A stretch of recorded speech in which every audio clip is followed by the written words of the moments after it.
آپ کہاں تھے اور آپ کی ایم کیو ایم کے ساتھ جو وابستگی تھی اس کے حوالے سے بتائیے۔ میرا تعلق ایم کیو ایم سے ایز اے تنظیم کبھی نہیں رہا۔ میں آل پاکستان مہاجر اسٹوڈنٹس آرگنائزیشن کا رکن تھا۔ اس زمانے میں جہاں تک مجھے یاد ہے میں یا تو یونٹ سیکریٹری تھا یا سرکل انچارج تھا۔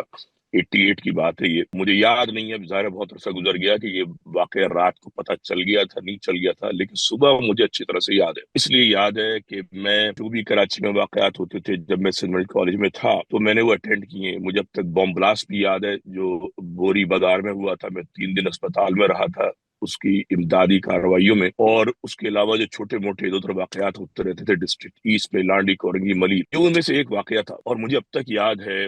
بہت ہی غریب قسم کے سندھی سلیش بلوچ جو کراچی کے بڑے قدیمی باشندے ہیں اور وہاں رہ رہے تھے۔ عورتیں مجھے یاد ہیں 2-4 جن کا مخصوص ڈریس ہوتا ہے، اور 2-3 مجھے مرد یاد ہیں۔ اس وقت زیادہ بہت لوگ نہیں تھے اسپتال میں، خل میں کوئی 10-11 لاشیں آئیں، دیکھ کر بڑا افسوس ہوا تھا، اور وہ بظاہر تو ایسے ہی پریزنٹ کیا گیا تھا کہ وہ ری ایکشن ہے، مگر میرا اس میں اپنا خیال مختلف ہے۔ تو جو آپ نے پوچھا تو میں اس وقت سندھ میڈیکل کالج میں صبح موجود تھا اور پتہ چلا تھا جی کچھ واقعہ ہوا ہے ملیر کے علاقے میں کہیں پر اور لاشیں آ رہی ہیں، اور یہ ایک عمومی چیز تھی وہاں پر۔ جب بھی کچھ ہوتا تھا شہر میں اور لاشیں آتی تھیں تو ہمارے پاس لڑکے آتے تھے جو پیرامیڈکس تھے، تو ہم وہاں جا کر اگر اپنے مہاجر کارکنان ہوتے تھے تو ان کی مدد کرتے تھے، یا اگر کوئی اور سچویشن ہوتی تھی تو اس کو بھی ہینڈل کرتے تھے۔ تو یہ مجھے اس طریقے سے کم یہ واقعہ یاد